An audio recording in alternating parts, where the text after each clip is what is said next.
안녕하세요. 반갑습니다. 히브리서 많이 읽으셨죠? 10장 많이 읽으셨으리라고 믿고 1절서부터 4절까지 같이 읽겠습니다. 히브리서 10장 1절서부터 4절까지입니다. 찾으셨으면 함께 읽어보겠습니다. 시작. 율법은 앞으로 오게 될 좋은 것들의 그림자에 불과하며 참된 것의 완전한 모양이 아닙니다. 율법 아래 있는 사람들은 해마다 똑같은 제사를 드립니다. 그러나 이 제사를 가지고 예배드리러 나오는 사람들이 완전해질 수는 없습니다. 만일 율법이 그들을 완전하게 할 수 있다면 예배 드리는 사람들이 깨끗하여져 더 이상 죄의식도 느끼지 않았을 것이며 제물을 드리는 일도 그쳤을 것입니다. 그러나 제사는 해마다 자기의 죄를 생각나게 합니다. 그것은 황소나 염소의 피로는 죄를 깨끗게 할 수 없기 때문입니다. 율법을 통해서 제사를 드려서는 완전한 죄사함이 안 된다고 이렇게 이제 율법에 대한 부족함을 설명을 하는 내용이죠. 자, 10장 전반부에는 오늘 우리가 교제하는 것은 율법은 완전할 수 없는 부분은 이러이러한 부분이다 라고 말하고, 그래서 율법에 완전하지 못한 것을 예수님이 성육신 돼서 오셔가지고 그 불완전했던 것을 완전하게 맞추셨다, 이런 뜻입니다. 그래서 지난주에 우리가 주님께서 어떠한 모습, 어떠한 일로서 우리의 죄를 다 사했는지를 우리가 영상까지도 보았습니다.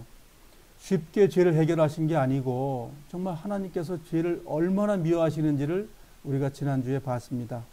이번에는 10장에 나오는 내용은 율법보다 더 위대하신 제물로서 되으셨다. 그러면 우리가 7장서부터 계속 반복적으로 죄사함, 또 구속, 영원한 속죄 이런 일들을 여러 가지 방법에서 아주 다양한 모습으로 죄사함, 예수님이 하신 일, 구약에 나타난 그 율법에 대한 제사 이런 걸 통해서 지금 변증하는 내용이라는 거죠.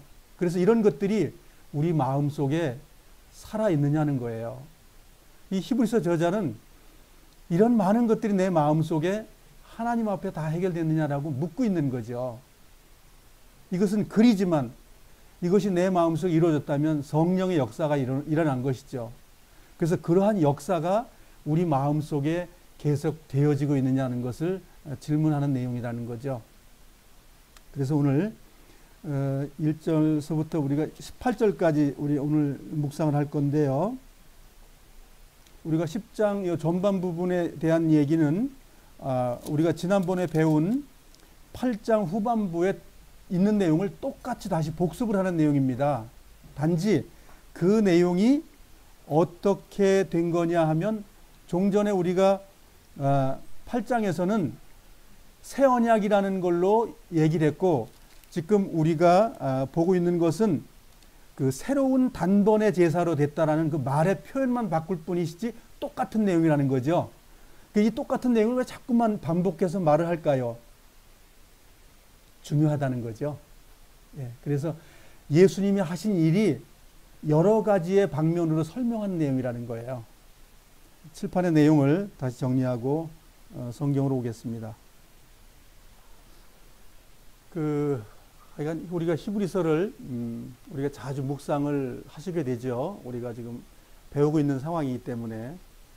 그래서 그 성경을 우리가 역본을 여러 개를 보잖아요. 우리가 보고 있는 역본이 몇 가지죠? 한번 수해 볼까요? 개역 한글 우리가 봤죠. 그 다음에 개역 개정을 우리가 보죠. 그 다음에 우리가 킹제임스 흠정역을 보죠. 그 다음에 그 헬라어 그 원본 그 성경을 보지요. 그 다음에 쉬운 성경 우리가 몇 가지 보지요? 5가지를 우리가 보고 있습니다. 그런데 번역이 조금씩 이렇게 상이하죠.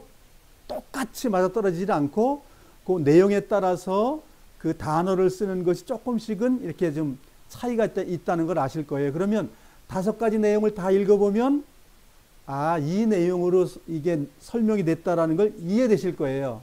그렇죠?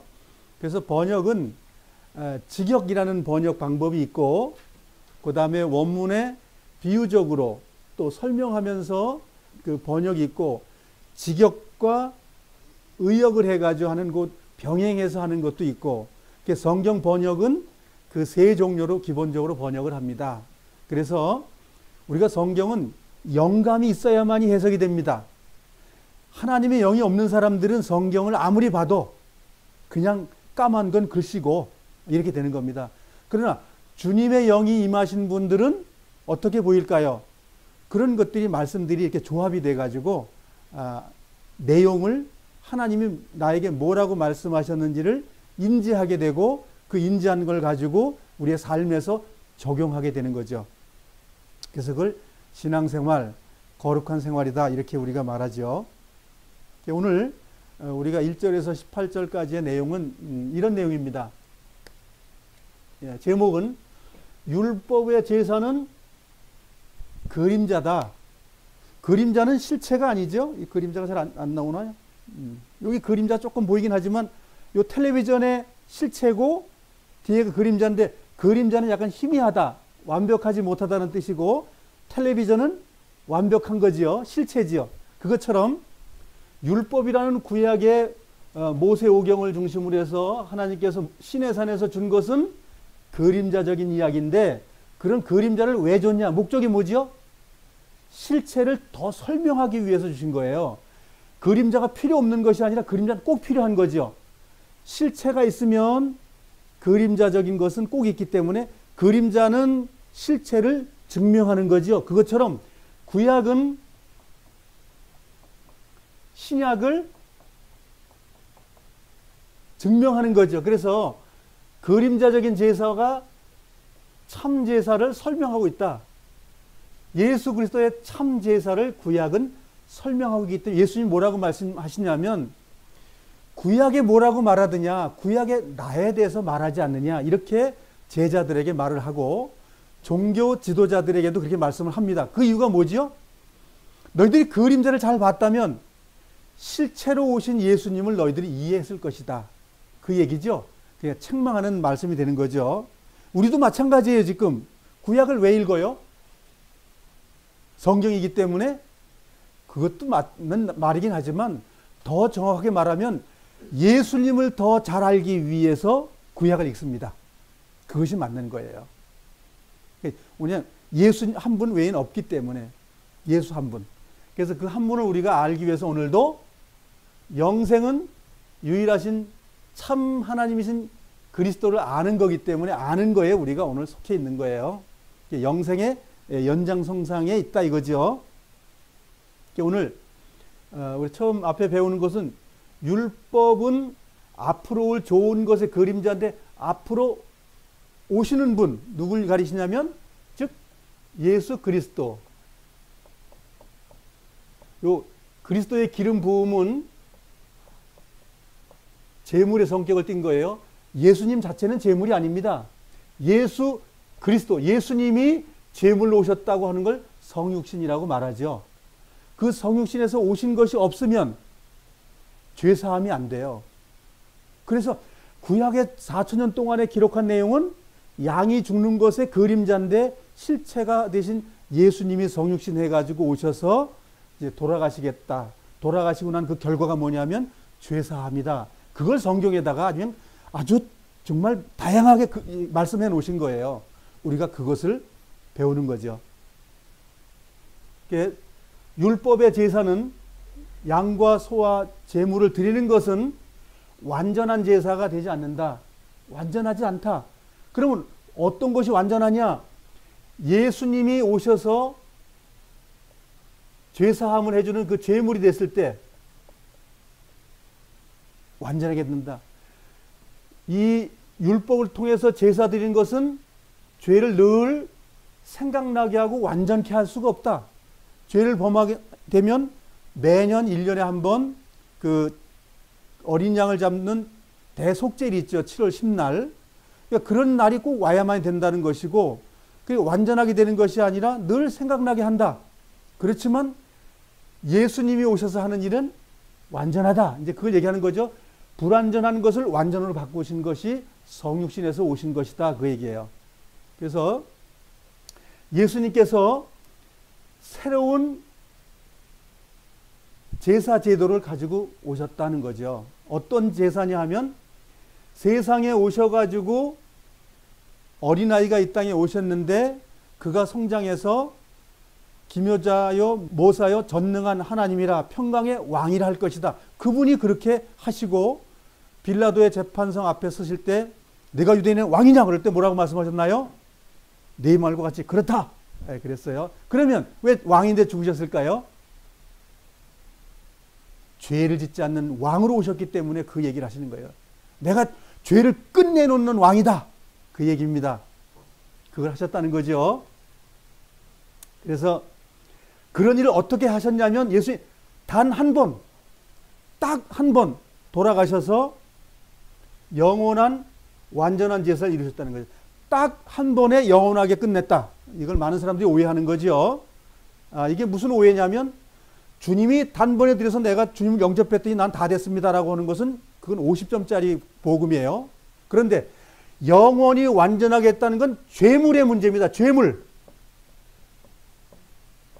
죄물이 완성이 됐다는 것이지, 즉 구약의 죄물은 죄가 사해질 때 위해서 계속 한 마리 두 마리가 계속 있었기 때문에 불완전한 제사였었는데 이제는 완전한 제물로서 끝나셨다 그 말이에요. 완전한 제물. 그럼 제물은 누구에게 필요할까요? 죄인에게 필요한 거죠. 그래서 하나님은 죄를 보지도 못하신다고 결론을 내리신 거예요. 그래서 예수님이 죽으신 거예요. 주님께서, 하나님께서 죄를 조금 내가 봐줄 수 있어. 그러면 예수님은 성육신에 오셔서 죽을 필요가 없어요. 그런데 하나님은 죄를 보지도 못하시고 인정하시지도 못하고 그걸 심판하셔야 될 분이 하나님이시라는 거예요. 그래서 그분이 성육신에서 오셔가지고 그걸 다 해놨는데, 자, 영원하게 완성했는데 그걸 사용을 하냐 안 하냐?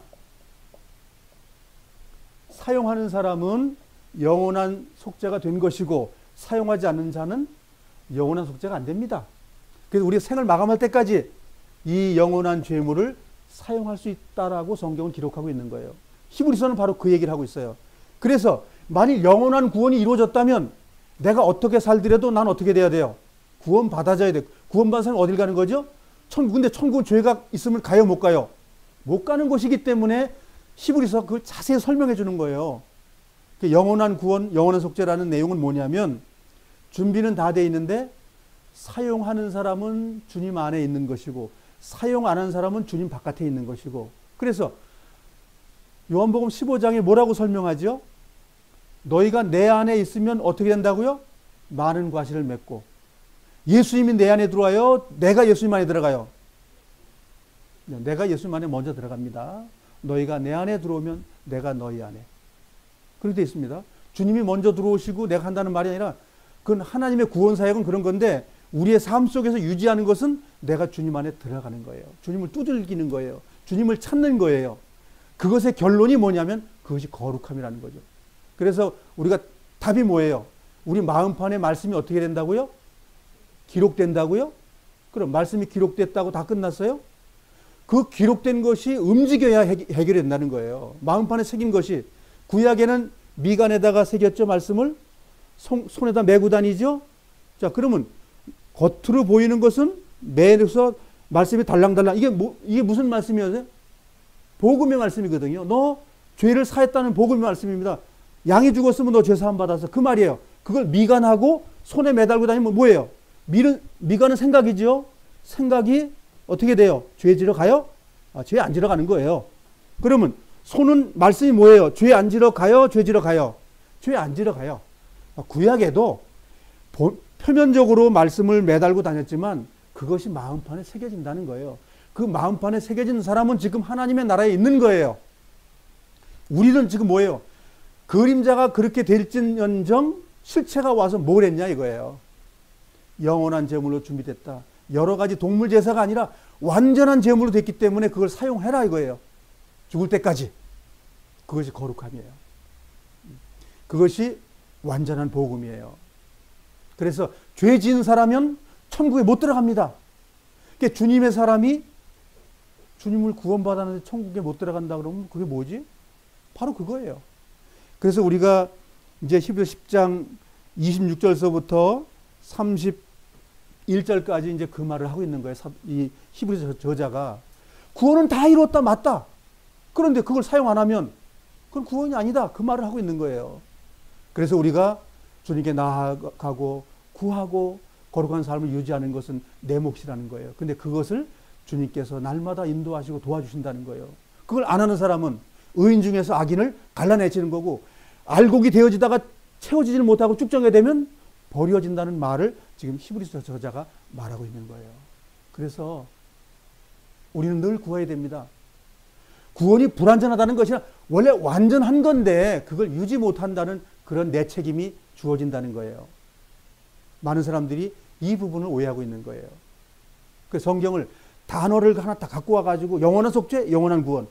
어떻게 해서 그러냐라는 걸 생각을 안 해버려. 어떻게 하라는 건 뭐냐면 그걸 유지하라고 성경은 기록되어 있다는 거죠. 유지 않으면서도 나는 몇 월 며칠 날 갔습니다. 그런데 그러고 나서 있다가 이쁜 섹시하고도 같이 다시 살고요. 그 사람이랑 애도 좀 낳고요. 남이 도둑이 돼서 남이 돈도 좀 1억씩 훔쳐먹고요. 그래도 가는 천국은 없다는 거예요. 근데 많은 사람들이 오해하기를 그런 사람도 천국에 들어간다고 말하고 있어요. 그건 하나님 한자도 모르는 사람이에요. 천국을 모르는 사람이다 그 얘기예요. 그가 이 땅에서 뭘 했는데요? 죄를 짓고도 천국 들어가는 천국 있으면 그런 천국 좀 우리가 알려줘 보세요. 죄를 짓는 자는 사망에 이른다고 되어 있지. 죄 짓는 자가 천국에 들어간다는 단어는 성경에 하나도 없어요. 단지 죄를 짓는 의인이라고 성경은 선언합니다. 그러나 그 죄가 회개가 됨으로써 하나님 나라에 들어갈 수 있는 거예요. 그래서 성경은 단회적인 회개를 말하고 있지 않습니다. 그런데 구원파나 세대주의에서는 한 번 회개하면 끝납니다. 두 번 다시는 회개라는 말을 하면 안 됩니다. 그러면 양을 여러 번 갖고 오면 안 된다는 뜻이에요. 그러면 하나님의 보좌 위에 대제사장으로 계시면 안 되는 거예요. 그냥 하나님으로 존재하셔야 돼요. 대제사장으로 존재하면 안 됩니다, 지금. 그래서 많은 사람들이 성경도 오해하고 하늘나라도 오해하는 거예요. 우리는 오해하지 말고 온전한 성경을 믿고 주님께 나아가는 생활. 그래서 성경은 예수님께서 용서해 주고 나서 다 됐다고 그랬습니까? 다시는 죄를 짓지 말라. 그것은 하나님의 뜻이기 때문에 그래요. 근데 우리가 하나님의 말씀이 마음판에 새겨지면 죄 지러 다니나요? 아이고 도둑질하러 다니자, 세금 떼먹으러 다니자, 신호위반 맨날 하러 다니자, 뭐 그러고 살아요? 말씀이 오면 그 말씀이 나를 어떻게 해요? 너 죄 짓지 마, 사망에 가지 마, 음행하지 마. 계속 나오죠. 그게 인도한 심입니다. 그게 성령의 인도함, 즉 말씀의 인도함이에요. 그 말씀에 인도하는 자가 어딜 가요? 천국을 당에 들어가죠. 예. 하나님 말씀에 순종을 했는데 그것을 말하고 있는 거죠. 그래서 예수 그리스도의 그 거룩하신 분이 한 번 드려지심으로써 영원하게 완전하게 됐는데, 이제 그렇기 때문에 이제 앞으로는 동물의 제사는 끝났다, 그것을 선언하신 거예요. 그래서 그게 세상 끝이에요. 그것이 필요 없는 거예요. 더 이상 정말 우리 마음속에 동물의 제사가 아닌 예수님의 피를 날마다 우리 삶 속에 바르고 있습니까? 그것이 히브리서 저자가 우리에게 지금 질문하는 거예요. 이렇게 다 했는데 너 그거 사용하고 있니? 이렇게 묻고 있어요. 근데 그걸 사용 안 하게 되면 10장 우리가 26절서부터 그 심판에 대한 내용이 나오는 거예요. 불로 태워버리고 그런 것들이 있는 거예요. 근데 많은 세대주의자들이나 구원파주의는 그 심판을 믿으게 들질 않아요. 그 심판은 저기 길 가는 사람들 심판받을 거고요. 음행하고 애를 낳고 막 돈을 훔쳐가고 쓰고 그런 사람은 또 그날에 들어간다는 거예요. 그 사람이 어떻게 들어갑니까? 거기 들어간다면 그건 더 이상 천국이 아닙니다. 더 이상 거기는 하나님의 나라가 아닙니다. 그 사람 때문에 예수님은 죽지 않으셨어요. 어떤 사람이 예수님이 죽어주셨냐면 날마다 나를 회개케 하고 그것을 용서해달라고 주님께 나아가는 사람, 그 사람을 위해서 예수님이 돌아가신 거예요. 성경 돌아가겠습니다. 많은 분들은 성경을 오해하지 않기를 바랍니다. 너희가 성경에서 영생을 얻는다고 그랬습니다. 어떤 교리나 교단이나 그런 것이 아니고 이 말씀이 곧 하나님이시니라는 이 말씀 앞에 우리는 자신을 내놔야 됩니다. 그래서 우리 자신을 이 말씀 앞에 비춰봐서 부족하면 천국 못 들어가는 거예요. 자, 히브리서 10장으로 가겠습니다. 1절을 같이 한번 읽어보겠습니다. 시작. 율법은 앞으로 오게 될 좋은 것들의 그림자에 불과하며 참된 것의 완전한 모양이 아닙니다. 율법 아래 있는 사람들은 해마다 똑같은 제사를 드립니다. 그러나 이 제사를 가지고 예배 드리러 나오는 사람들이 완전해질 수 없습니다. 지금은 뭐 양도 안 잡는데 이런 얘기를 우리에게 왜 필요할까요? 양 안 잡잖아요. 예루살렘 다 부서져가지고 지금 없잖아요. 대제사장도 없잖아요. 근데 이 말 왜 할까요? 맞습니다. 지금 이걸 실행하는 분들이 계셔요. 안식일을 지키고 무교절을 지키고 있습니다. 그거 해야 된다고. 근데 양 대신 닭을 잡아요. 우리는 성경으로 돌아가야 됩니다. 주님께서 폐하셨다고 그랬어요. 동물 제사 폐했다고 그랬는데 하나님이 와서 그 말했는데 폐하지 않고요. 우리가 닭 잡았어요. 그러면 하나님을 어떻게 하는 거죠? 하나님을 무시하고 능멸하는 겁니다. 그분들이 받아야 될 심판은 무지무지 큰 거예요. 그래서 하나님께서 그 일을 폐했다고 그러고 그건 옛 언약이고 지금 새 언약이 와가지고 그건 끝냈다고 그랬으면 끝낸 것으로 믿어야 되는데 안 믿으면 어떻게 되죠? 예, 안 믿으면 사망에 거하는 거예요. 우리는 믿어야 됩니다. 그래서 하나님의 말씀을 어떤 걸 믿어야 될지 우리가 뭐 해야 되죠? 찾아야 되는 거예요. 예. 그래서 성경을 우리가 연구하고 성경을 묵상해야 되는 거예요. 성경을 안 보시는 분들은 위험한 거예요. 성경을 연구하지 않는 분들은 위험한 겁니다. 지금도 이러한 하나님 말씀을 믿지 않는 분들이 많이 있다는 거 아셔야 됩니다. 우리는 이 말씀을 믿지요? 예, 믿어야 됩니다. 이 말씀을.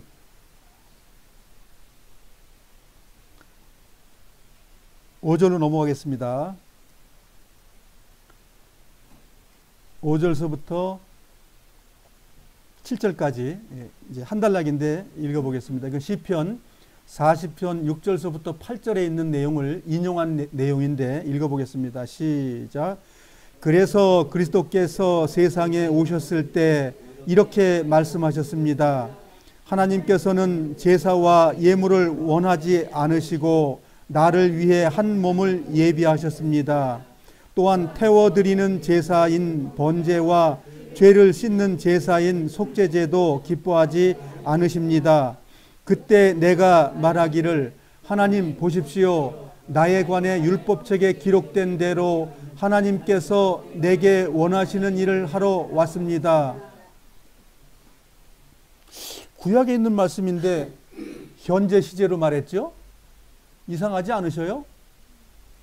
구약의 시편에 있는 말씀을 지금 예수님 오신 이후에 이 이야기를 하면서 지금 있는 것처럼 말하지 않아요? 현재 시제로.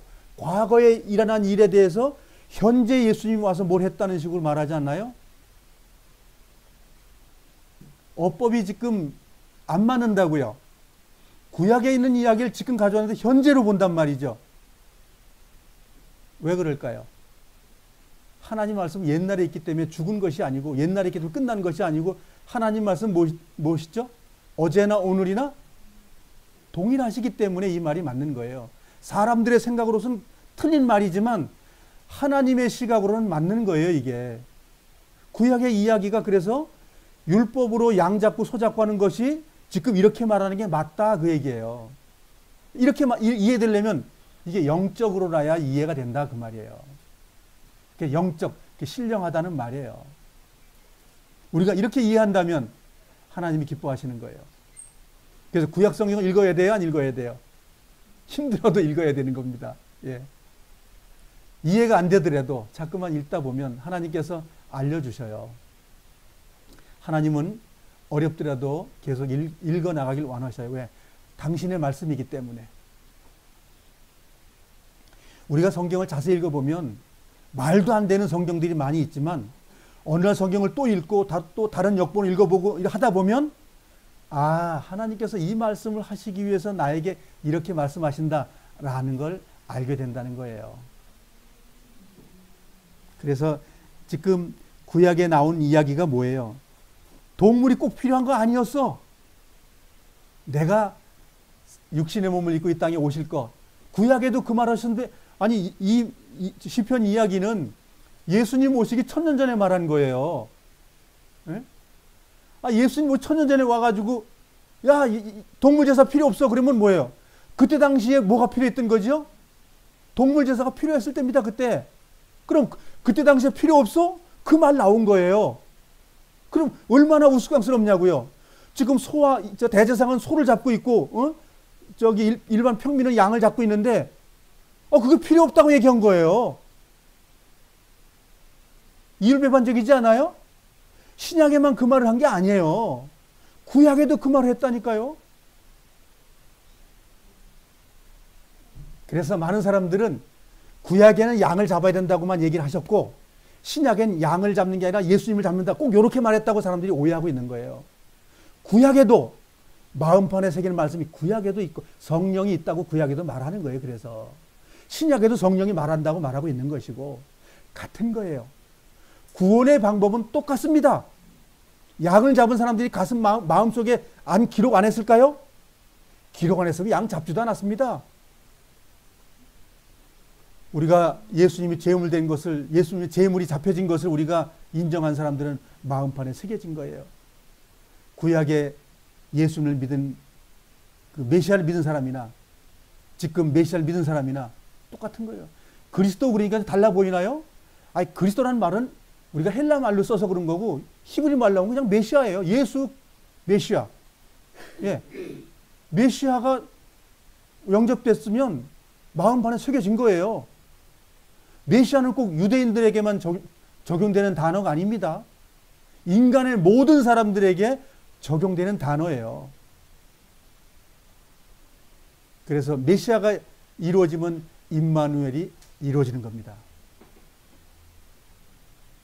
임마누엘은 하나님이 나와 함께 계시다 그 말입니다. 그러면 구약에만 하나님이 함께 유대인들하고만 계시고 지금은 안 계셔요? 그래서 사람들이 논리적으로 자꾸만 이게 나누는 거예요. 구약의 하나님은 우리와 관계없고 신약의 하나님만 관계 있어요. 이런 식으로. 성경은 그렇게 기록하지 않는다는 거죠. 자, 이 내용을 잘 이해하셔야 됩니다. 구약의 그리스도인들도 마음판에 새겨져 가지고 하나님의 나라에 임하는 거예요. 하나님의 나라에 들어가는 거예요. 이제 그 설명을 이제 8절, 9절이 설명을 하고 있습니다. 이제 그 설명을 우리가 들어보겠습니다. 8절 읽어보겠습니다. 시작. 이 말씀에서 그리스도는 먼저 하나님께서는 제사와 제물을 기뻐하지 않으시고 번제와 속죄제도 원하지 않으신다고 하셨습니다. 자, 그러니까 예수님이 이 땅에 오셔가지고 성육신해가지고 십자가에 못 박혀 돌아가시면서 영원한 제물 됐다고 하는 말이 구약에도 있다 그 말이에요. 꼭 제물, 그 동물 제물만 죽여야만이 되는 것이 아니고 하나님께서는 마음을 감찰하신다고 하잖아요. 마음을 보신다고 말하잖아요. 그 신약에만 마음을 보시나요? 구약에도 똑같이 마음을 보고 계셔요. 하나님은. 유대인을 특별히 취급하지 않습니다. 자, 그러면 바벨론 포로나 아시리아 포로 될 때 그 사람들은 다 그러면 지옥 갔을까요? 그렇지 않습니다. 하나님의 구원 사역은 하나님의 법 속에 들어있어요. 유대인의 법 속에 들어있지 않습니다. 그러면 만일 다 돌아온다 그랬는데 다니엘은 안 돌아왔어요. 다 돌아오기로 했는데 안 돌아온 사람은 어떻게 해야 돼요, 그러면? 쳐 죽여야 돼요? 어떻게 이스라엘 백성에서 쫓겨버려야 돼요? 아니면 지옥불에 불태워 죽여야 돼요? 하나님은 그가 이방 나라에서 하나님을 전파하는 자로서 예언자로서 주고 계신 거예요. 그럼 왜 이방 땅에 남겨놨을까요? 이스라엘 증거하기 위해서요? 아닙니다. 하나님의 복음을 위해서 남겨둔 겁니다. 예수님이 어린 아이로 왔을 때 맞이하는 분들이 누굽니까? 다니엘이나 그 선지자들이 선포했던 하나님을 믿는 사람들이 시간이 흘러서 5, 600년 후에 이스라엘 땅에 예수님 만나러 오신 거예요. 예수님 만나러 왔는데 이방인의 하나님의 복음이 없어요? 하나님의 복음이 없는데 구원자를 찾으러 와요? 그래서 하나님의 구원 사역을 자꾸만 유대인에게 가두기 때문에 성경이 안 열리는 거예요. 성경을 좀 구원 사역으로 하나님께서 사람을 사랑하신다는 것, 사람을 구원한다는, 인간을 구원한다는 걸 아셔야 돼요. 왜? 인간 만드신 분이 하나님이시기 때문에. 많은 사람들은 맨날 유대인, 선민 어쩌고 저쩌고 이렇게 성경을 보기 때문에 편협한 복음밖에 모르는 거예요. 우리가 생을 마감하고 그 나라에 들어가면 유대인만 천국에 있는 것이 아닙니다. 많은 이방인으로서 구약시대에도 많은 분들이 천국에 들어가서 하나님과 지금 행복하게 지내는 삶이 있는 거예요. 그걸 믿으시기 바랍니다. 맨날 엉터리 같은 복음을 믿어가지고 정말 하나님이 그럼 그때 당시 사람을 다 버렸다는 식으로 말을 해버리면 그게 어떻게 천국이 될 수 있느냐고요. 어? 합리적이지 않고 옳지도 않고 편파적인 하늘나라라면 그런 하늘나라는 가지 말아야 된다니까요. 하나님은 항상 온전하신 분이에요. 하나님이 창조하신 분을 하나님이 사랑하십니다. 그들이 회개하고 돌아오기를 원하셔요.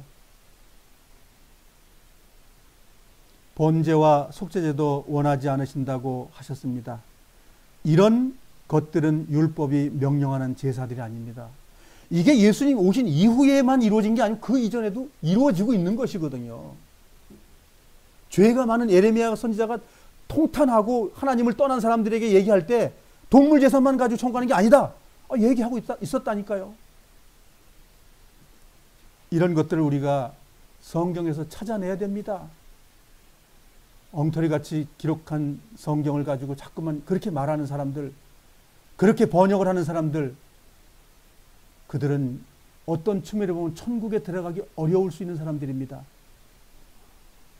하나님은 인간을 사랑하신다는 그 관점에서 우리가 성경도 번역을 하고 성경을 해석하고 성경을 이해했을 때 하나님이 온전하게 이해가 되는 겁니다. 9절 같이 읽어보겠습니다. 시작. 그리고 나서 내가 왔습니다. 하나님께서 원하시는 일을 하려고 왔습니다. 라고 말합니다. 즉 하나님께서는 새로운 제도를 세우시려고 첫 번째 제사 제도를 폐지하신 것입니다. 이 폐지가 예수님 성육신 오셔서만이 다 폐지된 건가요? 구약에도 동물의 제사만 온전하지 않다고 폐지가 됐습니다. 이걸 제가 이상하게 말하는 게 아니에요. 구약에도 마음판에 새기는 하나님의 법은 존재했다니까요.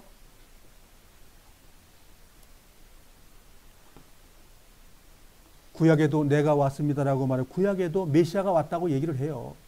신약에도 메시아가 왔다고 선언하고요. 그래서 마음판에 새겨진 일은 신약에만 있는 게 아닙니다. 그러면 구약은 양을 잡지 못하는 사람들은 다 어떻게 됩니까? 그러면 예루살렘 성전 외에는 다 죽어야 돼요. 잘 생각해 보시라고요. 하나님께서 왜 아시리아를 통해서 이방 나라에 하나님을 전파하고 바벨론을 통해서 왜 하나님이 이방에게 하나님을 전하는지 이유가 뭡니까? 하나님의 나라에 들어가는 백성을 만들기 위해서 이스라엘 백성을 쓰신 거예요. 그때도 이방 나라에서 이방인들이 하나님 앞에 제사 드리는 일이 되어지고 있었다 그 얘기예요. 그들에게도 메시아가 왔다 이거예요. 이방인들에도 차별 없이 유대인과 이방인 차별 없이 하나님의 말씀이 왔다는 거예요. 우리는 유대인의 역사 속에 성경만 가지고도 성경의 다니엘의 제자들이 얼마나 많습니까? 그들이 다 돌아오지 않았다는 거 아셔야 됩니다. 그들이 이방 속에서 하나님의 복음을 전하고 있었어요. 그러나 선민을 통해서 보는 이 성경은 예수 그리스도를 나타내기 위해서 많은 것들을 생략하고 예수님을 지금 증거하고 있는 것 뿐이죠. 그 이스라엘 야사 속에는 상당히 많은 이야기들이 많습니다. 그러나 성경을 통해서만 보는 것은 구속사적인 기록이기 때문에 우리가 그런 것만 보는 거죠, 지금. 그래서 9절에 지금 새로운 제도를 통해 가지고 구약의 제사 드리는 소와 양과 그 짐승을 드리는 제도를 어떻게 했다고요? 폐지했다고요. 폐지했다고요. 자, 폐지했는데 지금 또 새로운 사람들이 생겨났죠? 예루살렘의 성전을 어떻게 짓는다고요? 아니, 예수님은 동물 제사를 폐지했는데 그걸 또 만들어요? 그들이 어디를 갈까요? 재림을 기다려요? 어린 두 푼 올 수도 없죠. 그러기 전에 그들이 먼저 죽을 겁니다. 폐지했다는 말이 있지만 7장에 또 그 말이 또 나왔었죠. 히브리서 7장 18절 시작. 옛 계명은 약하고 쓸모가 없으므로 이제 폐지되었습니다. 그러니까 내용만 조금씩 다른데 폐지된데 뭐가 폐지된? 그 폐지된 내용을 자꾸만 설명해 주는 거예요. 자, 근데 하나님은 폐지됐다고 선언했는데 예루살렘 성전 다시 지어가지고 뭘 하겠다는 거예요. 그게 영적인 것보다 더 능력이 있어요. 하나님은 하늘 성소에 완전하게 완성을 했다는데, 그러면 거꾸로 얘기해 보세요. 하나님은 아직 완성 못했어. 그 말하고 똑같죠? 예. 또 그러면 하나님은 얼마만큼 능멸하는 거죠? 그런 사람들이 어딜 가야 돼요? 성령을 회방하면 어떻게 된다고 그러죠? 지옥 가죠? 그런 분들이 거기 가는 거예요. 그래서 성경을 올바로 믿어야 올바로 천국에 들어갑니다. 성경 올바로 못 믿기 때문에 많은 사람들이 지옥으로 가는 거예요. 그러니까 종교 지도자들이 어디를 많이 데려간다고 예수님이 선언하셨죠? 자기도 안 들어가고 지옥 갈 자식들을 어떻게 한다고 그랬죠? 배나 만든다고 그랬죠? 자기도 안 들어가면서. 그런 사람들이 굉장히 많은 겁니다, 지금 이 시대에. 그러면 예수님 당시 때만 그런 게 아니라 이 물리적인 이 시간이 찰칵찰칵 1초, 2초 시간이 가는 것 속에서 그런 일은 항상 존재한다, 그 얘기예요. 그러니까 우리가 뭘 해야 됩니까? 깨어서 분별해야 될 때가 온 거예요. 내가 살아있다는 건 분별해야 된다는 그 숙제를 가지고 있는 거예요. 내가 분별하지 못하면 내가 망합니다. 내가 깨어있지 못하면 나는 멸망당합니다. 그래서 우리는 분별해야 됩니다. 그래서 이 말씀을 믿지 못하는 사람들이 얼마나 많은가 생각해 보세요. 예루살렘의 성전이 지어져 주님이 재림한다고 믿고 있잖아요. 그런데 예루살렘의 성전 지어지는 게 빨라요? 내가 죽는 게 빨라요? 그럼 나와 아무런 관계없는 건데 그걸 가지고 많은 사람들은 신봉한다. 누가 만들었을까요? 천국을 못 들어가게 하는 그 힘에 의해서 만들어졌기 때문에 그래요. 그런 곳에서 우리가 이제 완전하게 지금 해방되시길 바랍니다. 머지않아 내가 죽습니다. 머지않아 주님 나를 나팔을 불어서 불러드립니다. 그 나팔과 진동이 있고 그러한 어마어마한 사건이 내 앞에 닥칠 때 그것을 우리가 준비하시길 바랍니다. 속지 않기를 바랍니다. 10절 읽겠습니다. 시작.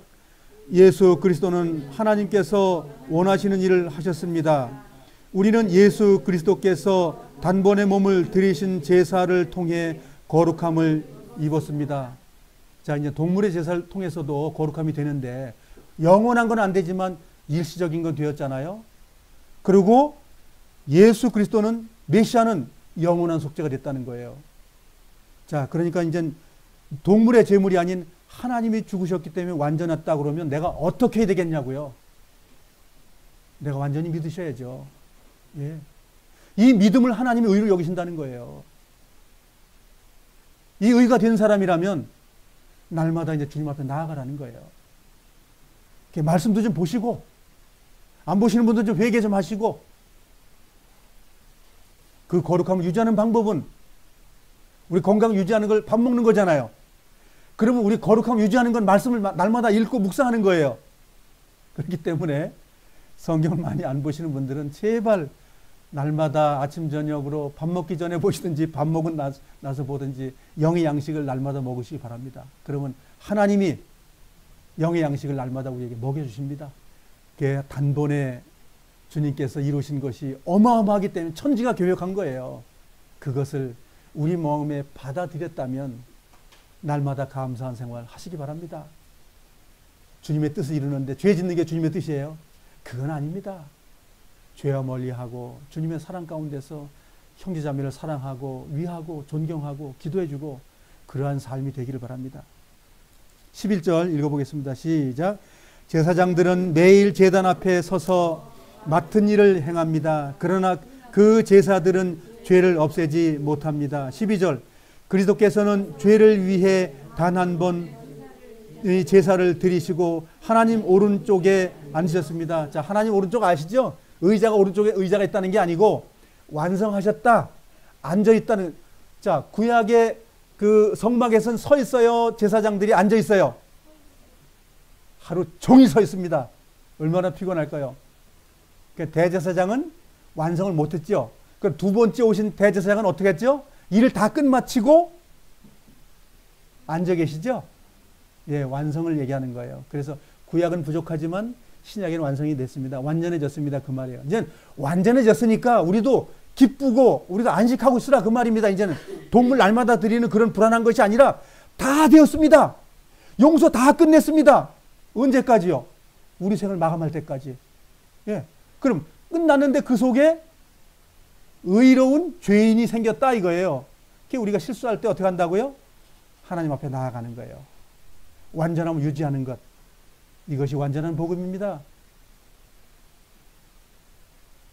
그래서 여기에 일어나서 하는 일이 생겼잖아요. 완전한 복음 속에 내가 할 일이 꼭 있는 거예요. 막사로 되는 것이 아니라 그 은혜에 감사하는 보답하는 양으로 내가 살아가는 것. 그건 내가 의를 이루는 게 아니라 의를 이루신 분이 내 안에서 그 일을 가기를 원하시기 때문에 내가 간 거예요. 등 떠밀려서 간다 그 말이에요. 주님이 날 업고 가는데 싫어서 내가 뛰어내리는 일은 하면 안 되겠다 그 말이에요. 뛰어내리는 너무 많다니까요. 음행을 하고 죄 짓고 돈 좋아하고 그렇게 하는 사람은 주님의 등에서 뛰어내리는 사람들이에요. 그 사람들은 총 못 가는 거예요. 주님이 다 해놓으셨지만 완벽하게 해놓으셨지만 주님의 의의 삶을 살아가는 건 내가 그 주님의 구원의 기차에 뛰어내리는 일을 하지 말아야 돼요. 뛰어내리면 죽는 거예요. 주님의 기차는 나를 생을 마감할 때까지 인도합니다. 거기서 하차하지 마시자고요. 그것이 구원의 완전성이에요. 13절 읽어보겠습니다. 시작. 그리스도는 원수들이 그의 발 앞에 무릎 꿇을 때까지 그곳에서 기다리고 계십니다. 어디서 기다리고 계시죠? 서서 기다리셔요? 앉아서 기다리셔요? 예, 이 뜻은 주님께서 다 완성했으니까 네 마음 좀 놔라 이거예요. 구약의 율법으로 옛 그림자처럼 벌벌 떠는 걸로 하지 말고 이제는 내가 죽었으니까 나 다 끝낸 거 너 맞잖아. 너 믿었잖아. 그렇다면 이제 나와 동행하자. 그걸 지금 말하고 있는 거예요. 거기에 우리가 뭐예요? 아멘으로 화답해야 되는 일이 남아있는 거예요. 14절 읽겠습니다. 시작. 한 번의 제사로 그는 거룩하게 된 자들을 영원히 완전하게 하셨습니다. 결론이죠. 예. 어떻게 된 자를 했다고요? 아니, 주님께서 한 번에 했는데 어떤 사람들을 그렇게 했다고 하는 거예요. 한 번에 받아들여서 거룩하게 됐는데 그들이 어떤 삶을 사는 사람들에게 완전해졌다는 얘기냐 이거예요. 원수들이 팔 앞에 무릎을 꿇는 그런 자들. 우리 안에 원수가 얼마나 많아요. 죽을 때까지. 죄를 질 수 있는 그 능력 있는 것이 무릎을 꿇어서 주님 앞에 나아가는 자들. 그게 거룩합니다 이거예요. 우리의 원수들 아직 안 죽었습니다. 언제 죽지요? 내 생을 마감할 때. 주님께서 나를 우리와 번개와 천둥으로 날 끌어갈 때, 하나님의 나팔로 날 부를 때, 그때 모든 것이 끝납니다. 주님의 한 번의 제사가 얼마나 우리에게 어마어마한 복음인지를 아셔야 됩니다. 정말 완전하게 해놓으셨다니까요. 그런데 왜 죄 짓냐 이거예요. 하나님이 다 해놓으셨다는데 믿음으로 화합치 않기 때문에 그렇습니다. 회개하지 않기 때문에 그렇습니다. 그 회개하지 않는 것이 지옥행입니다. 하나님은 우리가 항상 돌아오기를 원하신다는 거예요. 항상 돌아오기. 다 끝났으니까. 하나님의 용서는 완벽하잖아요. 배나 갚아주셨기 때문에 우리가 뭐 잘못했을 때 두려워서 못 가요? 배나 갚아줬기 때문에 돌아갈 수 있는 거예요. 그 탕자의 이야기는 하나님께서 배나 갚아줬기 때문에 갈 수 있는 능력이 있는 거예요. 만일 하나님께서 창과 도끼를 들고 기다리고 있으면 갈 수 있어요? 갈 수 없는 거예요. 만일 어떤 아들이 아버지의 아끼는 보물을 가지고 가서 팔아먹고 허랑망탕하게 살았다고 가정해 봅시다. 그가 아버지가 엄한데 돌아갈 수 있겠어요? 못 돌아갑니다. 그가 지은 죄는 어마어마하기 때문에 못 돌아갑니다. 근데 아버지가 이렇게 신문에 광고를 냈다고 가정하자고요. 장근아, 내가 좋아하는 그 보물을 갖다 팔아먹어서 네가 허랑망탕에 살았다는 걸 들었지만 돌아오기만 해라. 내가 내 보물 망가뜨린 거에 대해서 내 용서해 주마. 신문에 광고를 냈다고 가정합시다. 아들이 두 가지에 반응할 수 있죠. 우리 아버지는 엄해서 나는 가만 안 둘 거야. 다리몽대를 부러뜨릴 거야. 그렇게 생각할 수도 있고, 또 한 가지는 우리 아버지는 신실하기 때문에 이 말을 나는 믿을 수 있어. 믿고 돌아가면 어떻게 되죠? 그 말의 권능 때문에 용서가 되는 거죠. 우리는 그거예요. 죄 짓고 나서 하나님의 그 단 한 번의 영원한 제물로 되셔서 지금 준비되어 있는 것에 믿었다면 돌아갈 수 있는데, 죄를 계속 짓는 이유는 뭐예요? 안 믿는다는 거예요. 죄를 계속 짓는 사람은 절대 돌아간 사람이 아니에요. 죄가 끝나고 거룩한 사람이 사라진 사람이 회개된 사람이에요. 그가 말씀을 믿는 사람이에요. 그가 하늘나라에 지금도 유지되어 있고 그가 생을 마감할 때 그 나라에 들어가는 거예요. 천국이 임한 천국에서 생활을 하고 생을 마감할 때 준비된 왕국으로 돌아가는 거예요. 우리는 두 왕국이 우리에게 존재합니다. 이 땅에 시공간에 존재하는 내가 죄를 지을 수 있는 공간 속에서의 천국이 임해 있고, 그 다음에 이것이 끝나고 나서 영원한 그 우리 선조들과 믿음의 조상들이 다 있는 그곳에 우리가 가게 됩니다. 그래서 앞으로 데살로니가서 4장과 고린도전서 15장을 우리가 한번 이 히브리서 끝난 다음에 공부를 하게 됩니다.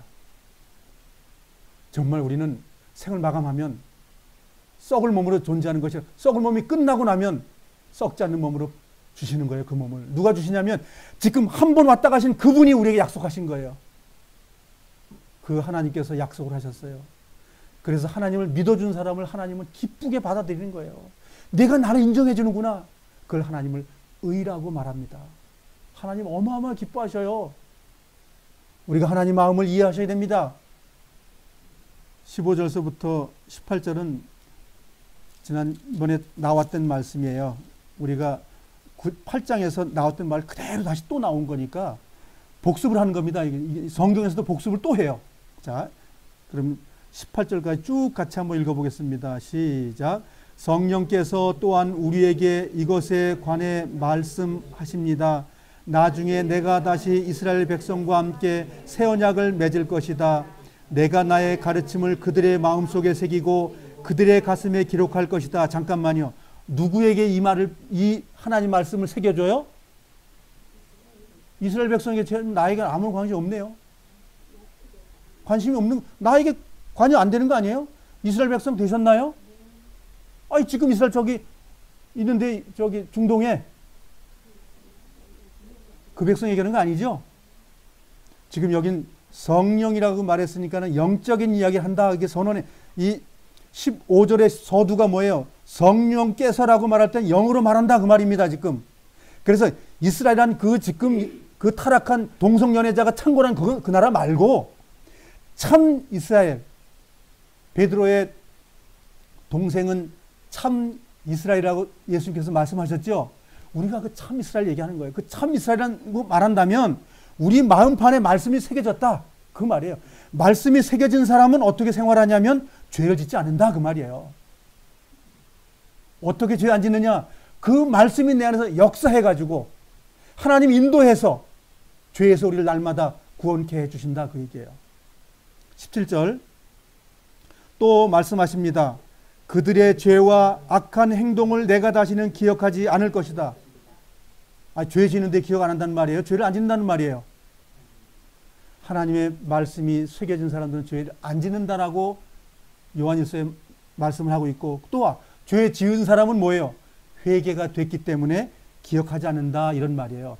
저 길 가는 사람의 죄는 사해지지 않고 주님은 눈 감아주지 않아요. 그러나 우리 하나님의 이스라엘 백성으로서의 태어난 사람들이 죄를 짓고 회개하거나 죄를 인도함 받는 것이 지금 기억하지 않는다는 단어로 우리에게 와 있는 거예요. 이걸 잘못 해석해가지고 죄져도 우린 천국 가, 그런 천국은 없습니다. 18절, 이제 이 마음판에 새겨진 거의 결론이에요. 지금 18절 시작. 이런 죄와 악한 행동을 용서받았기 때문에 더 이상 죄를 위한 제사는 필요하지 않게 되었습니다. 예수님 안에 죄물이 준비되어 있고 거룩함이 준비되어 있고, 내 안엔 준비되어 있나요? 내 안엔 준비가 안 되어 있습니다. 하나님 안에 준비되어 있어요. 내 안엔 뭐가 준비되어 있어요? 죄 짓는 것만 준비되어 있어요. 그걸 어떻게 하라는 것이죠? 주님의 마음을 내 마음에 갖고 와서 마음판에 기록을 해보라는 거예요. 그 기록한 사람, 써놓기만 하면 뭐래요? 써먹어야지. 자, 기록한 내용이 무엇입니까? 하나님은 나를 죄를 용서했다는 걸 기록하는 거예요. 그냥 기록이 아니고, 피 흘려 죽었기 때문에 내가 의로워졌습니다. 그걸 기록해 놓은 거예요, 마음판에. 그리고 그 다음에 뭐예요? 또 죄 져요? 그럼 지워질 수 있습니다. 그걸 유지하는 삶을 살게 되는 것이 하나님의 은혜로 된다는 거예요. 그것이 구원받은 사람들이에요. 구원을 유지하는 사람들이에요. 그들이 생을 마감할 때 그 나라에 바로 들어갑니다. 자, 우리는 성경에서 하나님은 죄가 보지도 못하신다고 선언하는 거예요. 그 죄 때문에 우리는 하나님과 영원히 멀어진다. 그 죄가 해결되면 하나님과 함께 있는다. 시공간을 떠나서 말하는 거예요. 자, 우리는 지금 시공간에 갇혀 있어요. 갇혀 있어도 하나님의 나라에 임하고 있는 거예요. 하나님의 나라의 통치 속에 있어요. 그걸 왕국 속에 있다고 말하는 거죠. 그걸 완전한 왕국이라고 말하면, 천년이라는 단어를 쓰면 완벽하다는 뜻을 가지고 있는 거예요. 하나님의 왕국에 우리가 완벽하게 있는 거예요. 지금 현재 생을 마감해도 새 몸을 입고 더 완벽한 곳에 있는 거예요. 그건 하나님의 약속입니다. 자, 기도하겠습니다.